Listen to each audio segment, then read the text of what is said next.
স্বামী রুম থেকে বের হলো, স্ত্রীর জন্য ওয়েট করছে। আর স্ত্রী বেরিয়ে আসলো আর খাবারের বাটিটা ব্যাগে দিয়ে স্বামীর হাতে দিল।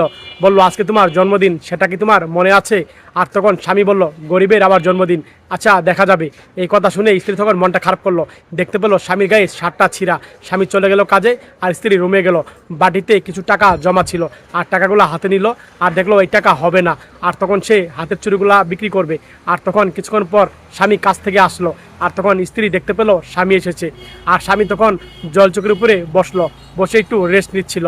আর তারপরে তার স্ত্রী তার জন্য পানি নিয়ে আসলো। আর এক পর্যায়ে পানি নিয়ে এসে স্বামীকে তখন পানি দিল। স্বামী তখন পানি খেলো, স্ত্রী চলে গেল। আর কিছুক্ষণ পর স্ত্রী কেক নিয়ে আসলো, স্বামীকে দিল, স্বামী খুশি হলো। আর তখন কেকে হ্যাপি বার্থডে লেখা। আর স্ত্রী কেক নিয়ে স্বামীকে খাইয়ে দিল। আর তখন স্বামী একটু কেক নিয়ে স্ত্রীকে খাইয়ে দিল। আর তখন স্বামীকে একটা গিফট উপহার দিল, শার্ট।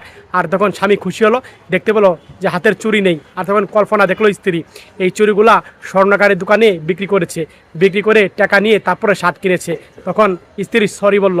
আর তখন স্বামী দেখেন তাকে ধরে বুকে জড়িয়ে নিল। সত্যি স্বামী স্ত্রী ভালোবাসা দেখে মনটা ভরে গেল। শেয়ার করে দিন সবাই, বেশি বেশি শেয়ার।